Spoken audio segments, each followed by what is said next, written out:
దేవుడు తన పిల్లల గురించి ఒక విషయం తెలియచేస్తూ ఉన్నాడు. ఆ దినాల్లో దేవుని పిల్లలు, ఇశ్రాయేలీ జనాంగము దేవుని పిల్లలుగా మనకి పరిచయం చేస్తూ ఉంది బైబిల్. అయితే ఈ దేవుని పిల్లలు చాలా శ్రమ పడుతూ ఉన్నారు, చాలా ఇబ్బందులు పడుతూ ఉన్నారు. వారికి భయంకరమైన శోధన అనుభవిస్తున్నారు. ఒక విధంగా చూడాలి అంటే ఎంతో కరువు ఉంది వారి జీవితాల్లో. దేవుణ్ణి నమ్ముకున్న వారందరూ వారి జీవితాల్లో కరువు ఉంది. వారు అన్ని జనాంగం మధ్య అవమానపరచబడుతూ ఉన్నారు. వాళ్ళ యొక్క కీర్తి దేశాలు వ్యాపించవలసిన కీర్తి అవమానకరంగా మారిపోయింది. అంటే దేవుని పిల్లల యొక్క జీవితాన్ని చూసినప్పుడు చాలా దుర్భరంగా ఉంది. అదంతా దేవుడు చూస్తూనే ఉన్నాడు. అయితే దేవుడు యెహెజ్కేలు ద్వారా ఒక విషయాన్ని తెలియజేస్తూ ఉన్నాడు తన పిల్లలకి. జాగ్రత్తగా ఈ మాటలు మనం గమనించగలిగితే, శ్రమలో ఉన్నారు, దుఃఖములో ఉన్నారు, వ్యాధిలో ఉన్నారు, రకరకాల పరిస్థితుల్లో ఉండి అన్య జనాంగాలు హేళన చేసే స్థితికి దిగజారిపోయారు దేవుని పిల్లలు. ఎక్కడ చూసినా కూడా అవమానకరమైన వాతావరణం వారికి కనిపిస్తూ ఉంది. ఆ సందర్భంలో యెహెజ్కేలు ద్వారా దేవుడు ఒక విషయాన్ని తెలియచేస్తూ ఉన్నాడు ఆయన పిల్లలకి. చదవండి ఒక్కసారి యెహెజ్కేలు పుస్తకము 34వ అధ్యాయం 29వ వాక్య భాగం. వారు అంటే ఆయన పిల్లల గురించి చెప్తున్నాడు. వారు ఇక దేశములో కరువు కలిగి నశించిపోకుండా చేస్తాను అని చెప్తున్నాడు. మొదటి విషయం, ఇక నా పిల్లలు, నా ప్రజలు దేశములో కరువు కలిగి నశించిపోకుండా చేస్తాను. కరువు అనేది ఆహారము లేకపోవటం ద్వారా వచ్చే కరువు ఒక్కటే కాదు. కరువు అనేది మనకి జనరల్గా మనం ఆలోచిస్తాం, తినటానికి తిండి లేదు అని. అదొక్కటే కాదు కరువు. మనం మన జీవితంలో అనుభవించవలసిన ఆనందాన్ని మనం అనుభవించలేకపోవటం కూడా కరువే. మనకి దేవుడు ఫలించాలి అని చెప్పిన మన జీవితాల్లో చక్కని వివాహాలు జరగకపోయినా కరువే, గర్భఫలాలు రాకపోయినా కరువే, ఉద్యోగాలు లేకపోయినా, కుటుంబం పోషించుకునే అవకాశాలు లేకపోయినా కరువే. ఈ విధంగా మానవ జీవితంలో కరువు అంటే మనకున్న లోటు అంతా కూడా కరువే. అయితే ఇక్కడ దేవుడు ఏమంటాడు అంటే, వారు ఇక దేశములో కరువు కలిగి నశించిపోకుండా, ఆ కరువులో మానసికంగా కృంగిపోయి వేదన చెంది పాడైపోకుండా ఉండే విధంగా నేను చూస్తాను అని దేవుడు చెప్తున్నాడు. రెండవ మాట, అన్యజనుల వలన వారికి అవమానం ప్రాప్తించింది. ఇప్పుడు వారికి అన్ని జనాలు అందరూ హేళన చేస్తున్నారు, మీ దేవుడు ఏమైపోయాడు అని. నువ్వు ఆరాధించే దేవుడు, నువ్వు సేవించే దేవుడు ఏమైపోయాడు అని అన్ని జనాలు అందరూ హేళన చేస్తూ ఉన్నారు. ఆ హేళన మధ్య తన పిల్లల కన్నీరు కారుస్తూ వేదన చెందుతున్న వారి మధ్యలో యెహెజ్కేలు ద్వారా మాట్లాడుతున్నాడు ఆయన. ఇదిగో నీ కరువుని ఇక రానివ్వరు అని చెప్తూ రెండో విషయం అంటున్నాడు, అన్ని జనుల వలన వారికి అవమానము ఇక ప్రాప్తించకుండా నేను కాపాడుతాను అని రెండో విషయం చెప్తున్నాడు. మూడవది, వారు ప్రఖ్యాతి కొరకై ఏం చేస్తాడంట? వారి యొక్క పేరు ప్రఖ్యాతులు వచ్చే విధంగా వారిని నేను జ్ఞాపకం చేసుకుంటాను అని ఇక్కడ ఆయన తెలియజేస్తూ ఉన్నాడు. మీరు గమనించండి, అంటూ ఏమన్నాడు అక్కడ? వారి ప్రఖ్యాతి కొరకై తోట ఒకటి నేను ఏర్పరుస్తాను. చెదిరిపోయిన పిల్లలు, పాడైపోతున్న పిల్లలు, కరువులో ఉన్న పిల్లలు, అన్ని జనాంగాల ద్వారా అవమానపరచబడుతున్న పిల్లలు, వారి యొక్క ఘనత లేని స్థితిలో ఉన్న వారి పిల్లల గురించి అంటున్నాడు దేవుడు. ఒక మాట ఇస్తున్నాడు, నేను ఈ దినము నుంచి మిమ్మల్ని ఖ్యాతి కలగజేస్తాను, మీ పేరు ప్రఖ్యాతులు ప్రబలే విధంగా నిన్ను, నీ కుటుంబాన్ని హెచ్చిస్తాను అని ఇక్కడ ప్రభు అంటూ, మీ కొరకు నేను ఒక తోటని ఏర్పరుస్తాను. మీరు ఆ తోటలో ఉంటే మీకు క్షేమం, ఆ తోటలో ఉంటే ఈ కరువు నుంచి మీరు క్షేమంగా ఉంటారు, నిందల నుంచి మీరు రక్షించబడతారు, మీ పేరు ప్రఖ్యాతులు ప్రబలతాయి అని దేవుడు అంటున్నాడు. వారి కొరకు నేను ఒక తోటని వేస్తాను. ఏంటి ఈ తోట అంటే దేవుని యొక్క సన్నిధే ఆయన యొక్క తోట. యెహోవా తోట, దేవుని యొక్క తోట ఏంటంటే దేవుని యొక్క సన్నిధి. ఈరోజు దేవుడు చెప్తున్న మాట, మనందరినీ కూడా ఆయన సన్నిధికి తీసుకొని వచ్చాడు. సన్నిధికి తీసుకొచ్చిన దేవుడు ఏం మాట్లాడుతున్నాడో ఒకసారి మీకు గమనించండి. రాత్రి ఉపవాస దినంలో ఒక విషయం చెప్పాను మీకు. అక్కడ దేవుడు అంటున్నాడు, ఏదైతే మీరు చెవులారా విన్నారో అవి మీ జీవితంలో చూస్తారు అని దేవుడు చెప్పాడు. ఒకసారి వాక్య భాగాన్ని చదవండి. సైన్యములకు అధిపతి రెఫరెన్స్ చెప్దాం. కీర్తనల గ్రంథము 48వ కీర్తన 8వ వాక్య భాగం. సైన్యములకు అధిపతియగు యెహోవా పట్టణమునందు, మన దేవుని పట్టణమునందు, జాగ్రత్త నా వైపు చూపండి, మన దేవుని పట్టణమునందు మనము వినినట్లుగా ఏదైతే విన్నామో, ఇప్పుడు దేవుడు ఏదైతే ప్రకటిస్తున్నాడు, నిత్యము దేవుని యొక్క వాక్యము ఏదైతే మన యొద్దకు వస్తుందో, ఏదైతే మనం వింటున్నామో వినినట్లుగానే జరుగుట మనము చూచి ఉన్నాము.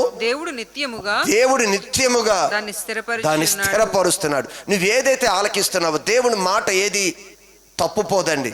ఈరోజు దేవుడు మాట్లాడుతున్నాడు, ఇదిగో నీ కరువు ఉందా, నీ కరువులో నుంచి నేను బయటికి తీసుకొని వస్తాను. నీ జీవితంలో అన్య జనాల ద్వారా నీకు అవమానకరంగా నీ పిల్లలు, నీ కుటుంబం ఉందా, అవమానాన్ని నేను తొలగిస్తాను. నీ కీర్తి ప్రఖ్యాతి చెందే విధంగా నేను హెచ్చిస్తాను అని చెప్పుతున్న ఈ మాటల గురించి అంటున్నాడు. అదే మాట కీర్తన గ్రంథంలో అంటున్నాడు, మీరు ఏదైతే వింటున్నారో అది జరుగుట మీరు చూస్తారు, నేను దాన్ని స్థిరపరుస్తున్నాను అని చెప్తున్నాడు. సంగమా, ఈరోజు మన పరిస్థితుల మధ్య ఏది ఉన్నా సరే దేవుడి వాక్యం సత్యం. నువ్వు విశ్వసించగలిగితే ఖచ్చితంగా దేవుడి కార్యాలు మనం చూస్తాం. ఈరోజు ఎన్ని పరిస్థితులు మన జీవితాల్లో ఉన్నాయి. కరువు అంటే అందరి జీవితాల్లో కరువు ఉంది. ఏదో ఒక కొదువ. ఆ కొదువ ప్రభువు తీర్చగలిగే దేవుడు అనే విషయాన్ని మీరు గమనించండి. ఈరోజు ఒక తోట అంటున్నాడు, అదే దేవుని యొక్క మందిరం, దేవుని యొక్క సన్నిధి. మీరు గమనించండి, దేవుడు శూన్యంలో నుండి సమస్తాన్ని సృష్టించాడు.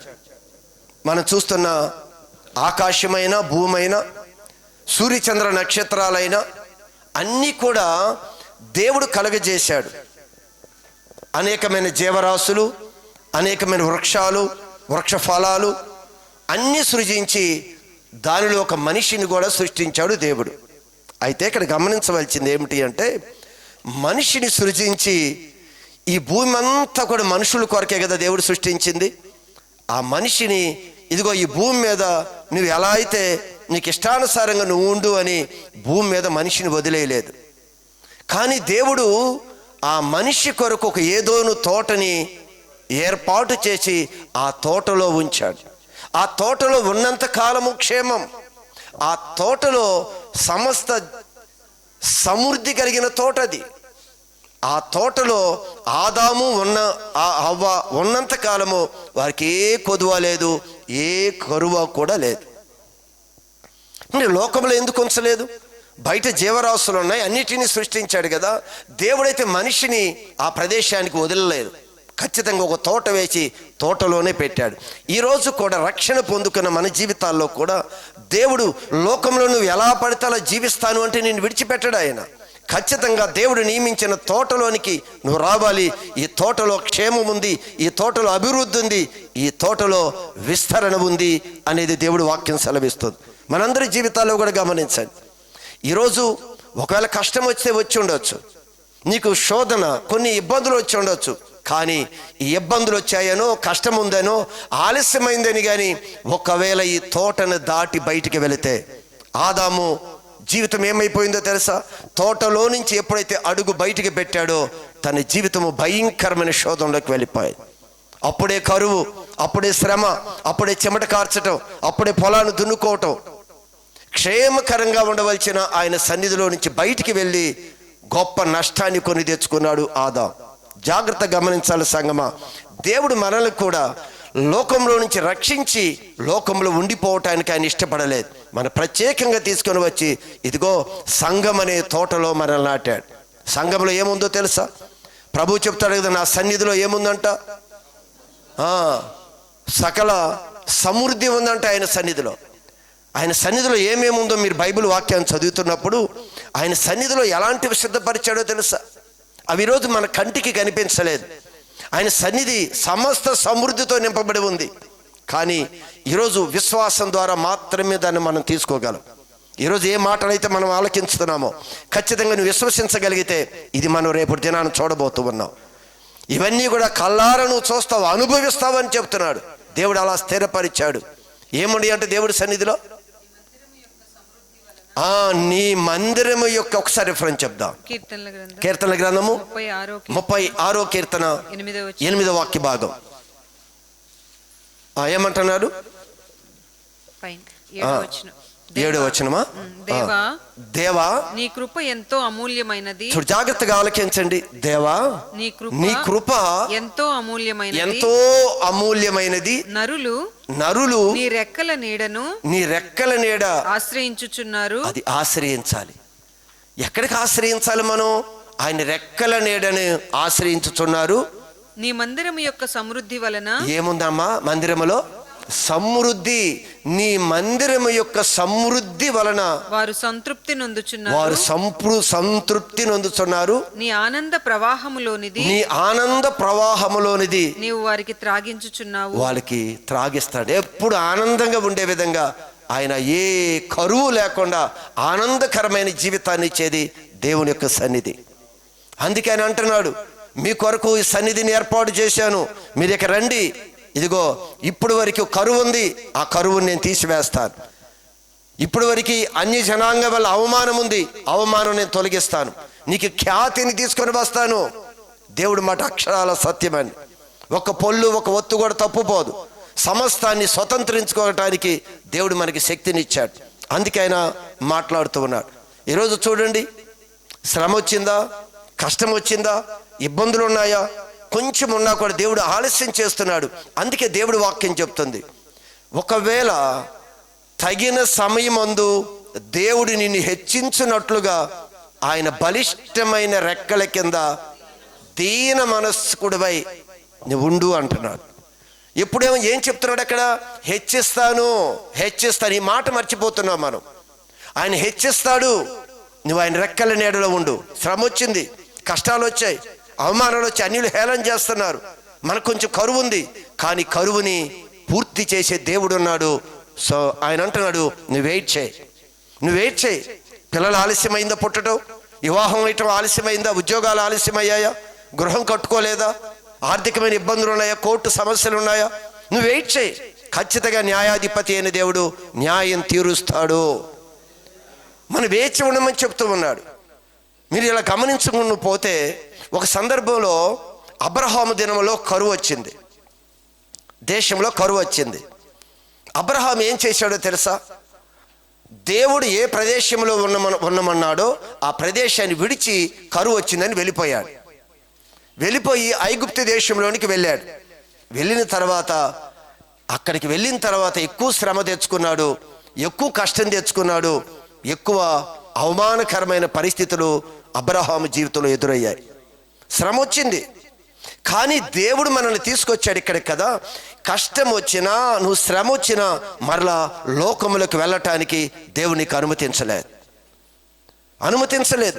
ఏదైనా సరే నువ్వు దేవుడి సన్నిధిలోనే ఉండాలి. దేవుడి ద్వారా నువ్వు కృప పొందుకోవాలి. ఒకవేళ ఆలస్యమైతే దేవుడి దగ్గర నువ్వు వెళ్ళి సమాధానపడు, దేవుడి దగ్గర ఆలోచించేయి, దేవుడి దగ్గర విచారణ చేయి. కానీ అబ్రహాము కరువు వస్తే, ప్రభా అయ్యా నేను ఇక్కడికి రమ్మన్నావు కదా, మరి ఇక్కడికి వచ్చిన తర్వాత నాకు కరువు ఉంది ఏంటి ప్రభు అని దేవుడి సన్నిధిలో అడగలేదు అబ్రహాం. కానాను దేశాన్ని విడిచి వెళ్ళిపోయాడు. మరి ఐగుప్తుకి వెళ్ళాడు. ఒక శోధన వచ్చింది, ఓ భయంకరమైన శ్రమతో ఆయన తిరిగి మరలా ప్రదేశానికి వచ్చాడు. ఈలోపు చాలా నష్టం జరిగిపోయింది. అబ్రహాము తర్వాత అబ్రహాము కుమారుడైన ఇస్సాకు. చూడండి, ఇస్సాకు దినాల్లో కూడా కరువు వచ్చిందంటే. ఒకసారి బైబిల్ గ్రంథాన్ని చూడండి, ఆదికాండము 26:1. ఆదికాండం 26వ అధ్యాయము 1వ వాక్య భాగం. అబ్రహాము దినములలో వచ్చిన అబ్రహాము దినములలో వచ్చిన మొదటి కరువు కాక మొదటి కరువు కాక మరొక కరువు వచ్చింది. ఇప్పుడు అబ్రహాము దినంలో కరువు వచ్చింది. అబ్రహాము వెళ్ళిపోయాడు, దేవునికి హెచ్చరించాడు, తిరిగి మరలా కనానులోనికి వచ్చేసాడు. అయితే ఇప్పుడు ఇస్సాకు దినములో మరలా కరువు వచ్చింది. ఈయన ఏం చేశాడు? అప్పుడు ఇస్సాకు గెరారులో ఉన్న ఫిలిస్తీన్ల రాజైన అబీమెలెకు యొద్దకు వెళ్ళిపోయాడు. ఈయన దేవుణ్ణి అడగలేదు. శ్రమ వచ్చింది, కరువు వచ్చింది. ఈరోజు నీ జీవితంలో కూడా కరువు వచ్చినప్పుడు నువ్వేం చేస్తున్నావు? ఆయన సన్నిధిలో ఏముందో నీకు అర్థం కాలేదు. ఆయన సన్నిధిలో ఎలాంటి సమృద్ధి ఉందో నీకు అర్థం కాలేదు. సమస్త మానవ కోటికి సరిపోయిన సమృద్ధి దేవుడి సన్నిధిలో ఉంది. ఈరోజు తాత్కాలికమైన లోక సంబంధమైన వాటికి ఒకవేళ ఆశపడి మనం వెళ్ళిపోతున్నామేమో. మన జీవితం చాలా అల్పమైనది. రేపో మాపో ఈ శరీరాన్ని విడిచిపెడతాం మనం. కానీ ఉన్న దినాల్లో దేవుని సన్నిధి నుంచి మనం వెళ్ళిపోకూడదు. ఇస్సాకు మొదట అబ్రహాము అప్పుడు కరువు వచ్చింది. ఇస్సాకు దినాల్లో మరలా కరువు వస్తే ఇస్సాకు అంట ఇదిగో అబీమెలెకు రాజు దగ్గరికి వెళ్ళాడు. అయితే అక్కడ యెహోవా అతనికి ప్రత్యక్షమై, అక్కడ దేవుడైన యెహోవా ప్రత్యక్షమై, దేవుడు కూడా మనతో మాట్లాడతాడు. కానీ కొన్నిసార్లు ఆయన స్వరాన్ని మనం గ్రహించలేం. దేవుడు మాట్లాడకుండా ఉండడు. ఖచ్చితంగా రక్షణ పొందుకున్న మన జీవితాల్లో ఒకవేళ ఈ రక్షణ మార్గాన్ని విడిచిపెట్టే సమయంలో దేవుడు హెచ్చరిస్తాడు. కానీ ఆ స్వరం మనం వినం. మనం ఒక బాధతోనో, ఒక నిరుత్సాహంతోనో, లేదా ఒక తిరుగుబాటుతనమో మనల్ని ఏం చేస్తే దేవుడు స్వరాన్ని వినకుండా దేవుడి సన్నిధి నుంచి దూరంగా తీసుకుని వెళ్ళిపోతాయి. కానీ ఇస్సాకుతో దేవుడు మాట్లాడుతున్నాడు. ఏమని మాట్లాడాడు? నీవు ఐగుప్తులోనికి వెళ్ళవద్దు. నేను నీతో చెప్పు దేశమందు నేను ఏ దేశం, నేను ఏ పట్టణం, ఏ తోటలో ఎక్కడైతే నేను ఉండమంటున్నానో నువ్వు అక్కడే నివసించుము. ఈ దేశమందు పరవాసివై ఉండుము. ఈ దేశమందు పరవాసి అంటే ఏంటి? పరవాసి వేరే వారి దగ్గర ఉండట్టు అంటే అది శాశ్వతమైనదిగా నువ్వు ఉండొద్దు. అక్కడ పరవాసిగా నువ్వు అక్కడ ఉండు. నేను నీకు తోడై ఉండి నేను నీకు తోడుగా ఉంటాను, నిన్ను ఆశీర్వదిస్తాను. అక్కడే ఉండు. ఎక్కడుంటే నువ్వు ఆశీర్వదిస్తానో తెలుసా? నేను ఎక్కడ ఉండమన్నానో నువ్వు అక్కడ ఉండు. కష్టం వచ్చిందని, అవమానాలు వచ్చాయని, దేవుడు ఇంకా మాట్లాడలేదని, దేవుడి కార్యాలు జరగలేదని, ఉద్యోగం రాలేదని విడిచిపెట్టి వెళ్ళిపోవటం కాదు. నేను ఎక్కడున్నామన్నాను నువ్వు అక్కడ ఉంటే నేను వచ్చి నిన్ను ఆశీర్వదిస్తాను, కరువు నుంచి తప్పిస్తాను. ఏ విషయంలో మన కొదువు ఉంది? చాలా కొదువులు ఉన్నాయి కదా మనకి. దివారాత్రులు చింతిస్తున్నాం కదా. ఆ కొదువుని తీసివేస్తాను అని చెప్తున్నా దేవుడు ఇస్సాకుతో అంటున్నాడు, నీవు నేను చెప్పిన ప్రదేశంలో నువ్వు ఉండు, నిన్ను ఆశీర్వదిస్తాను అనగానే విన్నాడు. దేవుడు ఎక్కడికైతే చెప్పాడో ఆ ప్రదేశంలోకి వచ్చేసాడు. ఇస్సాకు చెప్పగానే విధేయత చూపాడు. వచ్చి ఆ ప్రదేశంలోకి ఇస్సాకు వచ్చాడు. వినటం వల్ల ఏం జరిగిందో తెలుసా? ఇస్సాకు ఆ దేశమందు దేవుడు ఎక్కడైతే ఉండమన్నాడో ఆ ప్రదేశంలో ఉన్నవాడై విత్తనము వేసి ఆ సంవత్సరము 100 ఫలం పొందాడు. కరువు అంటున్నాడు కదా. కరువు వచ్చిందని వెళ్ళిపోతున్నాడు కదా. లోటుగా ఉంది అని వెళ్ళిపోతున్నాడు కదా. కానీ దేవుడు ఎప్పుడైతే చెప్పాడో ఆ మాటను నమ్మాడు. ఈరోజు కూడా ఏది నువ్వు వింటున్నావో అది ఖచ్చితంగా నీ జీవితంలో జరిగి తీరుతుంది. దేవుడు శక్తిమంతుడు. ఆయన సమస్తాన్ని చేయగలిగేవాడు. ఆయన అలానే మాట విన్నాడు, మాట మీద లక్ష్య పెట్టాడు. కరువైనా సరే దేవుడు వెళ్ళొద్దు అన్నాడు. కరువైన సరికి అదే ప్రదేశంలో ఉన్నాడు. ఉండగానే అంటున్నాడు, అప్పుడు విత్తనం విత్తాడంట. నీవు కూడా విశ్వాసము అనే విత్తనం విత్తగలిగితే, అప్పుడు దేవుడి మాట యందు నువ్వు విశ్వాసం ఉంచగలిగితే 100 ఫలము. దేంట్లో కొదువు ఉందో ఖచ్చితంగా ఎన్నో మన జీవితాల్లో అనుభవించిన వారు. తల్లి సాక్ష్యం చెప్తూ ఉంది. విత్తుకుంటూ వస్తుంది, పంట కోసుకుంటూ వస్తుంది. ఎవరు ఆదరించేవారు లేరు. ప్రతి ఆదరణ ఆయనే, ప్రతి కార్యాన్ని చేసింది ఆయనే. ఈరోజు మనందరి జీవితాల్లో కూడా దేవుడి మాట ఒట్టిపోదండి. విత్తనం విత్తాడు. ఆ సంవత్సరమే, కరువున్న సంవత్సరమే, ఇబ్బందులున్న సంవత్సరమే, వేదన పడుతున్న సంవత్సరమే, అవమానాలు వస్తున్న సందర్భమే దేవుడు 100 ఫలము పొందెను. యెహోవా అతనిని ఆశీర్వదించెను గనుక దేవుడైన యెహోవా అతనును ఆశీర్వదించిన కనుక ఆ మనుష్యుడు గొప్పవాడాయను. అతడు మిక్కిలి గొప్పవాడగు వరకు అతడు మిక్కిలి గొప్పవాడయ్యే వరకు క్రమక్రమముగా దినదినము క్రమంగా అభివృద్ధి పొందుచూ వచ్చెను. దేవుడు అతన్ని అభివృద్ధి పరుస్తూ వచ్చెను. హల్లెలూయా, హల్లెలూయా. ఒక్కరోజే మేడ కట్టకలేదు, అంచెలంచెలుగా దినదినం పేరు ప్రఖ్యాతులు చెప్తున్నాడు కదా. ఖ్యాతి కలుగు చేస్తాను. అన్ని జనాంగాల మధ్య దూషణగా ఉన్నావా, వారి మధ్య వారు నీ దేవుడు గొప్పవాడు అనే విధంగా మన జీవితాలను బ్లెస్ చేస్తాడు ఆయన సంఘములో, ఆయన సన్నిధిలో సమృద్ధి ఉంది, ఆనంద ప్రవాహం. అది మనం తాగనిస్తాడంట. దేవుడు సన్నిధిలో ఉన్న ఆనంద ప్రవాహాన్ని తాగనిచ్చి మన జీవితంలో కరువు తీసివేసి అన్ని విషయాల్లో సమృద్ధి ఇవ్వగలిగే దేవుడు ఇస్సాకు జీవితంలో మనకు చూపిస్తూ ఉన్నాడు. ఇస్సాకు జీవితంలో చూపిస్తూ ఉన్నాడు. అబ్రహాము జీవితంలో కరువు వచ్చింది, ఇస్సాకు సమయంలో కరువు వచ్చింది, ఇక్కడ దావీదు సమయంలో కూడా కరువు వచ్చింది. దావీదు రాజుగా ఉన్నాడు, రాజ్యాన్ని వేలుతున్న సమయంలో ఒక కరువు వచ్చింది. కరువు రాగానే అన్ని సర్దుకొని దావీదు వెళ్ళిపోలేదు. ఇక్కడ దావీదైతే నిలబడ్డాడు. దావీదు ఏం చేశాడో చూడండి ఒకసారి. 2వ సమూయేలు పుస్తకము 21వ అధ్యాయం 1వ వాక్య భాగం. దావీదు కాలమున 21:1 2వ సమూయేలు పుస్తకము.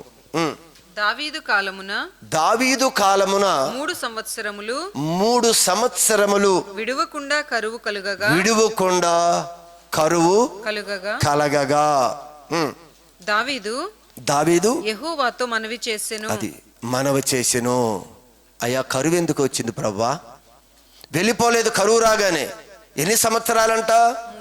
3 సంవత్సరాలు ఎడతెగక కరువు వస్తే ఈయన కూడా వెళ్ళిపోవాలి కదా.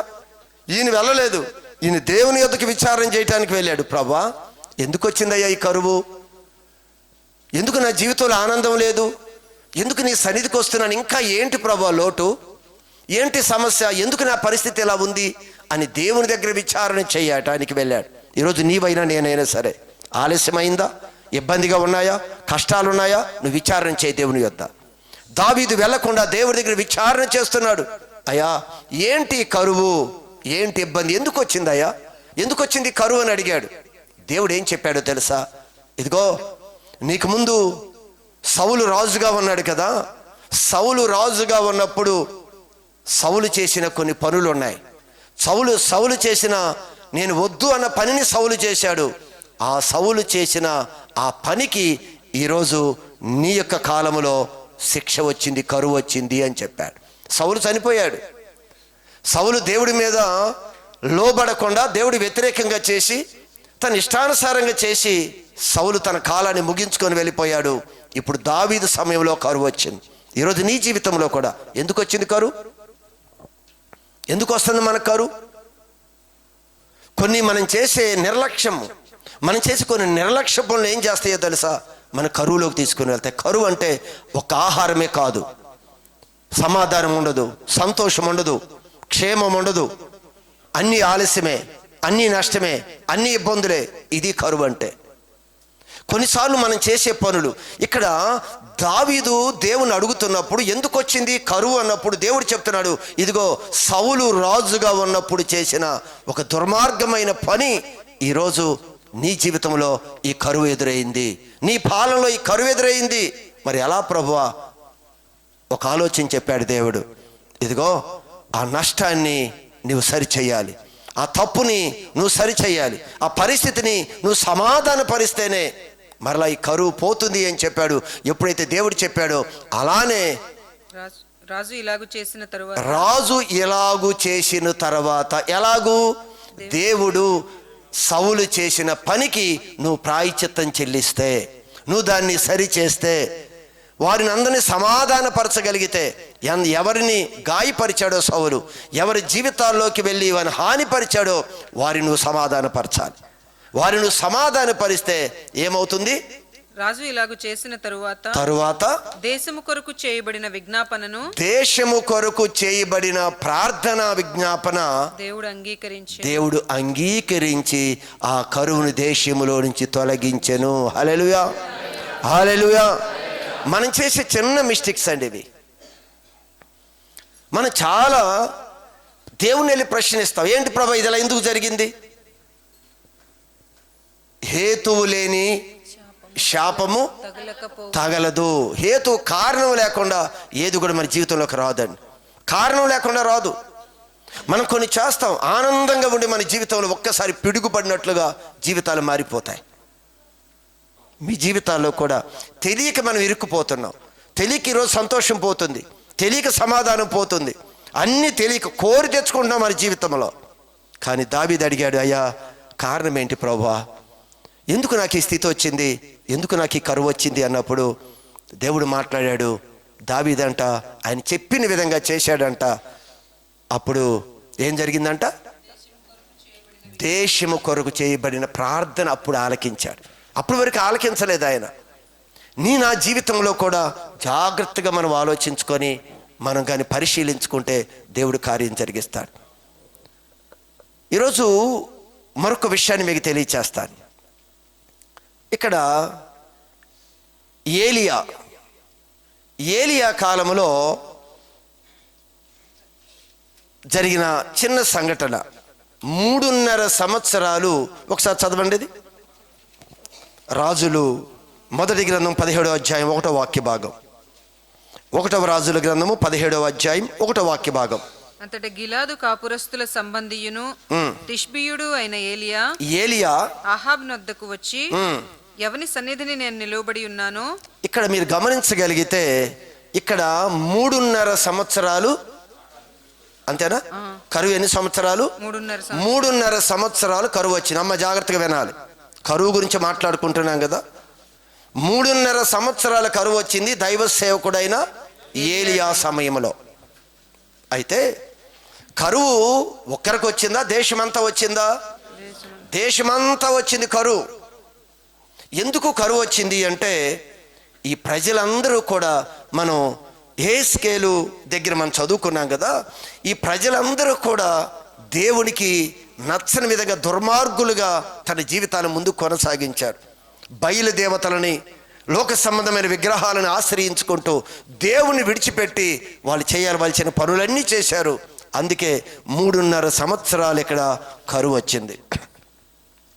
కరువు వచ్చినప్పుడు ఏలియా కూడా కరువే రావాలి కదా.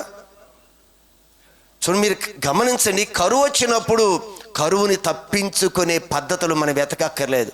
కరువుని తీసివేయగలిగే దేవుడిని మనం ఆశ్రయించగలగాలి. అందుకే కరువుకి మనం భయపడనక్కర్లా, రాబోయే శోధనలకి భయపడక్కర్లా.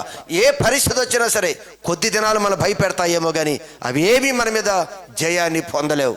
అయితే ఏలి సమయంలో కరువు వచ్చింది కదా, అక్కడ సమయంలో మొదటిగా దేవుడు ఏం మాట్లాడాడు ఏలియాతో? ఒకసారి చదవండి. నీవు ఇచ్చట నుండి తూర్పు వైపునకు పోయి. ఏలియాతో కరువు వచ్చింది కదా, ఏలియాతో చెప్తున్నాడు, ఏమంటున్నాడు? నీవు ఇచ్చట నుండి తూర్పు వైపునకు పోయి, తూర్పు వైపునకు వెళ్ళి యోర్దాను నదికి ఎదురుగా ఉన్న కెరూతు వాగు దగ్గర దాగి ఉండు. కెరూతు వాగు దగ్గర నువ్వు ఉండు. ఆ వాగు నీరు నువ్వు తాగుతూ అచ్చటికి నీకు ఆహారము తెచ్చునట్లు దేవుడు అక్కడికి ఆహారం పంపిస్తూ ఉన్నాడు. ఈరోజు మీరు గమనించండి, వాక్యం చదువుతూ ఉన్నప్పుడు ఏ విషయంలో నీకు కరువు ఉందో, ఒకవేళ అందరికీ కరువు రావచ్చు, కానీ దేవుని యందు విశ్వాసం ఉంచి నువ్వు నిలబడగలిగితే నీ కరువుని తీరుస్తాడు. ఆయన కరువు తీరుస్తాడు. చెప్తున్నాడు, దేవుడే చెప్తున్నాడు, కరువు వచ్చింది కదా, నీకు ఆహారం కావాలి కదా, ఇదిగో పలానా వాగు దగ్గరికి వెళ్ళి అక్కడ ఉండు, ఆ నీరు తాగు, ఇదిగో నేను కాకుల ద్వారా నీకు ఆహారం ఎలా అయినా పంపిస్తాడండి. ఈరోజు నీ జీవితంలో కరువు వచ్చిందని ఏదో కంగారు పడి దేవుని సన్నిధిని విడిచిపెట్టొద్దు. దేవుని యొక్క సన్నిధిని విడిచిపెట్టకుండా దేవుడి సన్నిధిలో ఉండి నువ్వు పోరాడు. ఒకవేళ సన్నిధి దాటి వెళితే ఎక్కువ శోధన ఉంది, భయంకరమైన శోధన ఉంది. నువ్వు శ్రమ వచ్చినా కష్టం వచ్చినా ఆయన సన్నిధిలోనే మనం కూర్చోవాలి. అయితే ఇక్కడ కాకుల ద్వారా పోషించాడు. అయితే కొద్ది దినాలైంది, ఆ వాగులో నీరు ఎండిపోయింది. ఇప్పుడు ఈయన బాధ్యత అంతా ఎవరిది? దేవుడి మీద విశ్వాసం ఉంచాడు కాబట్టి బాధ్యత అయినది. నేను కూడా ప్రతి విషయంలో, ప్రభా నువ్వు నన్ను సేవకు పిలిచావు, నువ్వే కదా నన్ను పిలిచింది, నువ్వు సేవ చేయమన్నావు. ఒకవేళ నువ్వు చెప్పిన విధంగా నేను చెయ్యనివేమని ఉంటే నాతో చెప్పు, నేను సరి చేసుకుంటా. నీ మాట వినకుండా నేను ఎక్కడైనా ఉంటే నేను మార్చుకుంటాను ప్రభా, నాతో చెప్పు. కానీ పిలిచింది నీవే, నన్ను ఈ పరిస్థితుల మధ్య నుంచి బయటికి తీసుకురావాల్సింది కూడా నీవే. ఏ చిన్నదొచ్చినా సరే మొదటిగా దేవుని యొద్దకి వెళ్ళి దేవుని యొద్ద నేను ఇదే ప్రార్థన చేసేవాడు. పిలిచింది నీవు కదా, నువ్వు పిలిస్తే కదా నేను సేవకు వచ్చాను. సమస్తాన్ని విడిచిరమ్మన్నావు, సమస్తాన్ని విడిచి వచ్చాను. ఈరోజు నాకు ఈ ప్రాబ్లం ఉంది. ఎందుకు వచ్చింది ఈ ప్రాబ్లం? నా అవిధేయత, నేను మాట వినకపోవటం వల్ల వచ్చిందా? నీ మాటను ఎక్కడ క్రాస్ అవటం వల్ల వచ్చిందా? నాకు చెప్పు, నేను సరి చేసుకుంటాను. ఈరోజు మన జీవితంలో ఏలియాను కూడా అదే విధంగా పోషిస్తూ ఉన్నాడు ఆయన. వాగు ఎండిపోయింది, వాగులో నీళ్ళు లేవు. అప్పుడు వారి కాకుల ద్వారా ఆహారం పంపించాడు దేవుడు, కానీ నీరు లేవు. వెంటనే దేవుడు మరలా మాట్లాడుతూ ఉన్నాడు. ఏమంటున్నాడు? అంతటా యెహోవా వాక్కు అతనికి మరలా ప్రత్యక్షమై ఇలాగు సెలవిచ్చెను, నీవు సీదోను పట్టణ సంబంధమైన సారెపతు అనే ఊరికి వెళ్ళి అచ్చట ఉండుము, అక్కడ ఉండు. ఇంకొక ఊరు చెప్తున్నాడు. చూసారా? వాళ్ళందరూ నువ్వు అక్కడికి వెళ్ళొద్దు, ఇక్కడికి వెళ్ళొద్దు అన్నాడు. ఇక్కడ చెప్తున్నాడు. ఈయన చెప్తున్నాడు ఆలోచన. దేవుని ఆలోచన చాలా శ్రేష్టమైనవండి. ప్రతిదీ కూడా దేవుని ఆలోచన కొరకు మనం వెళ్ళాలి. ప్రతిదీ కూడా ఒక పని చేసేటప్పుడు, ప్రభా ఏంటి నాయన, నువ్వేదో నిర్ణయం తీసుకొని దాంట్లో దూకి అంత నష్టపరుచుకొని వచ్చి అడగటం కాదు. నీకు పరిస్థితి ప్రాబ్లం రాగానే నువ్వు దేవుని ఎదురికి వెళ్ళి మాట్లాడే దేవుడు ఆయన మాట్లాడే దేవుడు, ఆయన జీవం కలిగిన దేవుడు. ఆయన ఖచ్చితంగా మనకు ఆన్సర్ చేస్తాడు. ఈయన చెప్తున్నాడు, సారేపతి అనే ఒక ఊరికి పోయి అక్కడున్న ఒక విధవరాలికి నిన్ను పోషించుటకు నేను సెలవిచ్చి తిని. అదిగో, నిన్ను పోషించడానికి సెలవిచ్చాడంట. ఆవిడతో ఏమైనా మాట్లాడాడు ఈయన? మాట్లాడలా. దేవుడు ఏమైనా ముందుకు వెళ్ళి మాట్లాడా? సెలవిచ్చాడు అని చెప్పాడు. ఆవిడ దగ్గరికి వెళ్ళినప్పుడు దేవుడు నాతో మాట్లాడు, వచ్చి తిన ఏమన్నా అందా ఆవిడ? లేదు. దేవుడు ఆవిడనికి మనస్సుని, అక్కడ ప్రదేశాన్ని, వాతావరణాన్ని అంతటని కూడా దేవుడు ముందుగానే సిద్ధపరిచేశాడు. తీరా అక్కడికి వెళ్ళాడు. వెళ్ళి ఆవిడని అడిగాడు. ఇదిగో ఏమని అడిగాడు, ఏం సమాధానం చెప్పింది? ఒక్క నిమిషంలో చదువుతాం. అది అక్కడ ఆమె ఒక విధవరాలు కట్టెలు వేరుచుండగా చూచి దైవ సేవకుడు ఆవిడ దగ్గరికి వెళ్ళి త్రాగుటకై పాత్రతో కొంచెం నీళ్లు నాకు త్రాగటానికి కొంచెం నీళ్ళు ఇవ్వమని అడిగాడు. ఆమె నీళ్లు తేబోచుండగా అతడు ఆమెను మరలా పిలిచి నాకు ఒక రొట్టె ముక్కను నీ చేతిలో తీసుకుని. ముందేమడిగాడు?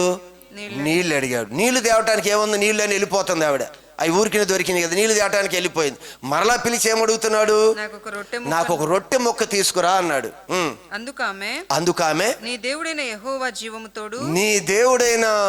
యెహోవా జీవముతోడు తొట్టిలో పట్టెడు పిండియు, తొట్టిలో ఉన్నది పట్టెడంటే ఎంతో పిడికిడా, పట్టెడు పిండి, బుడ్డిలో కొంచెం నూనెయు నా యొద్ద ఉన్నవి అప్పం ఒకటైనను లేదు. అప్పం ఒకటి కూడా లేదు. కొంచెం పిండి, కొంచెం నూనె ఉంది. మేము చావక ముందు నేను ఇంటికి పోయి, అది కరువు కదా, ఇప్పుడు మాకే ఏమీ లేదు, అవి ఉందేదో ఏదో ఇంటికి వెళ్ళి నా పిల్లాడు నేనేదో కొంచెం తిని చచ్చిపోతాం, ఇక ఉంది అదే అని చెప్తుంది ఇక్కడ. అప్పుడు ఏలియా ఆమెతో ఇట్లా, అప్పుడు దైవ సేవకుడైన ఏలియా ఆవిడతో ఇలా చెప్తున్నాడు, నువ్వు భయపడవద్దు, పోయి నీవు చెప్పినట్లు చేయుము, నేను చెప్పినట్లు చెయ్యము. అందులో నాకు ఒక చిన్న అప్పము, అది నువ్వు అంటున్నావు కదా కొంచెం ఉంది, అది చేసుకొని నేను చనిపోతామంటాను, అలానే చెయ్యి. వెళ్ళి నువ్వు చేసి దానిలో నాకు కూడా ఒక అప్పం చేసుకురా. నువ్వు అంటున్నావు కొంచెం పిండి కొంచెం నూనె ఉందన్నావు, ఏదో అప్పం చేసుకొని నా పిల్లాడు నేను తిని చచ్చిపోదాం అంటున్నావు కదా, అలానే ఏమన్నాడు అక్కడ? అందులో నాకు ఒక చిన్న అప్పము, అలానే చెయ్యి. ఏమన్నాడు ఆ పదం? భయపడవద్దు, నీవు చెప్పినట్లు చేయుము. అది నువ్వు చెప్పినట్లు, నువ్వు ఎలా చెప్పావు అలానే చెయ్యి, అలానే వండు, అలానే అప్పాలు చెయ్యి. కానీ దానిలో మీకున్న ముద్ర నాకు కూడా చిన్న అప్పం చేసుకొని రమ్మని చెప్పాడు. మొదట నాకు ఒక చిన్న అప్పము చేయము, మొదట నాకు ఒక అప్పం చేయము, తరువాత నీకును నీ బిడ్డకును తర్వాత నీకు నీ పిల్లవాడికి అప్పములు చేసుకొనుము. భూమి మీద యెహోవా వర్షం కురిపించు వరకు, దేవుడైన యెహోవా ఈ భూమి మీద వర్షం కురిపించి ఈ కరువు తీరే వరకు ఆ తొట్టిలో ఉన్న పిండి తక్కువ కాదు, ఆ తొట్టిలో ఉన్న పిండి తక్కువ కాదు, బుడ్డిలో నూనె బుడ్డులో నూనె అయిపోదని ఇశ్రాయేలీల దేవుడైన యెహోవా సెలవిచ్చి ఉన్నాడు. యెహోవా సెలవిచ్చి ఉన్నాడు. హల్లెలూయా. అలానే ఆయన చెప్పిన విధంగా బుడ్డిలో నూనె అయిపోలేదంట, తొట్టిలో ఆ పట్టెడి పిండి అసలు అయిపోలేదంట. హాయిగా ఆ తల్లి బిడ్డని, ఈ దైవ సేవకుని చక్కగా దేవుడు పోషించాడు. కరువులో పారిపోలేదు. ఏమిటని ప్రశ్నించలా. పోషించేవాడు ఉన్నాడు, కాకులతో పోషించాడు. ఈరోజు ఆ తల్లి దగ్గరికి వచ్చేప్పుడు అనుకొని ఉంటాడు, నేను సెలవిచ్చానని చెప్పాడు దేవుడు. ఏది ఇవి దగ్గర ఇంత పిండి ఉందంట, ఇంత ఆయిల్ ఉందంట, మనం ఇదే క్యాలిక్యులేషన్. కానీ దేవుడు మాట ఇచ్చాడు, వెళ్ళాడు, చెప్పిన విధంగా చేశాడు. వారి జీవితంలో కరువు రాలేదు. ఈరోజు నీవు నేనైనా సరే ఆయన మాట వినగలిగితే, ఆయన మాట ఏంది విశ్వాసం ఉంచగలిగితే ఏ కరువు మన దగ్గరికి రాదు. ఏ కరువు రాదు. చేయగలిగే శక్తివంతుడు ఉన్నాడు ఆయన. చిన్నదైనా పెద్దదైనా ప్రతిదానికి దేవుడి యొద్ద విచారణ చేయటం మనం నేర్చుకోవాలి. మనకు బలం ఉంది, నా జ్ఞానం ఉంది అని అన్ని సొంతవి కొనుక్కొని చేస్తాం. అలా కాదు. ప్రతిదీ నువ్వు ఆయన దగ్గర విచారణకి వెళ్ళు, ప్రతిదానికి ఆయన ఆన్సర్ చేస్తాడు. ఆయన నువ్వు చేసే ఒక పని ఇంకొక దానికి అడ్డుబండ కావచ్చు. నువ్వు చేసే ఈ పని ఇంకొక దానికి దేవుని యొక్క కార్యాలు జరగకుండా ఆపే పరిస్థితులు వస్తాయి. కనుక ప్రతిదీ అడిగామనుకోండి, చక్కగా మార్గాలన్నీ సరళం చేస్తాడు ఆయన. అందుకే దేవుడు మనల్ని ఎంతగానో ప్రేమిస్తున్నాడు. ఆయన ప్రేమ కలిగిన మాటలు నువ్వు ఒక్కసారి ఆలకించు. ఆయన కరువు లేకుండా నేను చేస్తాను. అందుకేమన్నాడు ఆయన, వారు ఇక దేశములో కరువు కలిగి నశించిపోకుండాను అన్య జనుల వలన వారికి అవమానము ప్రాప్తించకుండాను వారి ప్రఖ్యాతి కొరకై దేవుడు ఒక సంఘాన్ని ఏర్పాటు చేశాడు. ఈ సంఘంలో ఉన్నంత కాలం నిక్షేమమే. ఒకవేళ కష్టం వచ్చినా సంఘాన్ని విడిచి వెళ్ళిపోవద్దు. దేవుడి సన్నిధిని విడిచి లోకంలోనికి అన్య జనాంగాలను ఆశ్రయించొద్దు. ఏదైనా సరే, ఆరో ఇశ్రాయేలు ప్రజలు ఇదిగో బయలు దేవతల కొరకు వెళ్ళిపోయి జీవితాలు పాడు చేసుకున్నారు. మనం ఏ పరిస్థితి వచ్చినా ఎవరి ముందు చేయి చాపటానికి దేవుడు ఒప్పుకోడు. తండ్రి నేను, నా ముందు చేయి చాపు, నా ముందు ప్రార్థన చేయి, నా ముందు మోకరించు. మరెక్కడా మోకరించటానికి, సాగిలపడటానికి, ప్రాధేయపడటానికి దేవుడు ఒప్పుకోలేదు. మనుషులు నమ్ముడు కంటే యెహోవాను ఆశ్రయించుట మేలు. అందుకే దేవుడు అంటున్నాడు, ఆ యెహెజ్కేలు గ్రంథంలోనే ఆయన 36:29 ఒక మాట చెప్పాడు. ముగించి వేస్తాను. మీ సకలమైన అపవిత్రతను పోగొట్టి, దేవుడు అంటున్నాడు, మీ సకల విధములైన అపవిత్రతను నేను పోగొట్టి నేను మిమ్మల్ని రక్షిస్తాను చెప్తున్నాడు. ఇప్పటి వరకు ఒకవేళ అవిశ్వాసంతో జీవించాం, దేవుడు నాకేం చేశాడని మాట్లాడాం, ఎలా జీవించామో దేవుడికి నచ్చని విధంగా చేశాం. కానీ దేవుడు అంటున్నాడు, నువ్వు మాట వినగలిగితే, నువ్వు తిరిగి సంఘంలోనికి వచ్చి దేవుని ఆశ్రయించగలిగితే, ఆయన అంటున్నాడు, సకల విధములైన అపవిత్రతను పోగొట్టి నేను మిమ్మల్ని రక్షిస్తాను. మీకు కరువు రానియక ధాన్యమునకు ఆజ్ఞాపిస్తాను. కరువు రానివ్వను. ఏది ఉందో దానికి ఆజ్ఞాపిస్తాను. అక్కడ ఏం చెప్పాడు? సారేపతి యధవరాలతో నేను చెప్పాను, నేను మాట్లాడాను అంటున్నాడు కదా. ఇక్కడ కూడా కరువుతో నేను మాట్లాడాను, ధాన్యంతో మాట్లాడాడంట కరువును తీసేయమని. ఏమంటున్నాడు అక్కడ? మీకు కరువు రానివ్వక ధాన్యమునకు ఆజ్ఞ ఇచ్చి అభివృద్ధి పరుతును. చూసారా, దేవుడు ఏదైనా చేస్తాడు, కరువును తొలగిస్తాడు, ఆజ్ఞాపిస్తాడు. అన్యజనులలో కరువును గూర్చిన నింద. ఏంటి కరువు? మీ దేవుడు ఏం చేశాడు? ఏంటి మీ కరువు ఏంది? మీ గతి ఏంది? మీ స్థితి ఏంటి అంటారు కదా. అక్కడ అంటున్నాడు, జనులలో కరువును గూర్చిన నింద మీరు ఇక నొందకుండునట్లు చెట్ల ఫలములను భూమి పంటను నేను విస్తరింపచేసేదను. చూసారా, సమృద్ధి ఇస్తాడంట ఆయన. సమృద్ధినిస్తాడు ఆయన. నింద ఉండదు. ఎవరంటున్నారో ఏంటమ్మా నీ ఇంకా కడుపు పండలేదా? నీకేం పిల్లలు పుట్టలేదా? ఏంటి నీకు ఉద్యోగం రాలేదా? ఏంటి నీ జీవితం? ఏంటి ఆ పరిస్థితి? హేళన చేస్తున్నారేమో. ఇక నింద రానివ్వను, సకల అపవిత్రతని కడిగి వేస్తాను, కరువుని తొలగిస్తాను. ఈరోజు ఏ మాటలు అయితే వింటున్నావో ఆ మాటలు జరుగుట నువ్వు చూస్తావు. ఏ మాటలైతే విన్నావో ఖచ్చితంగా అవి జరిగే విధంగా దేవుడు నీ నా జీవితంలో జరిగించబోతున్న దేవుడికి 2 చేతులు చప్పట్లు కొడుతూ దేవుడు నామాన్ని మహింపరుద్దాం.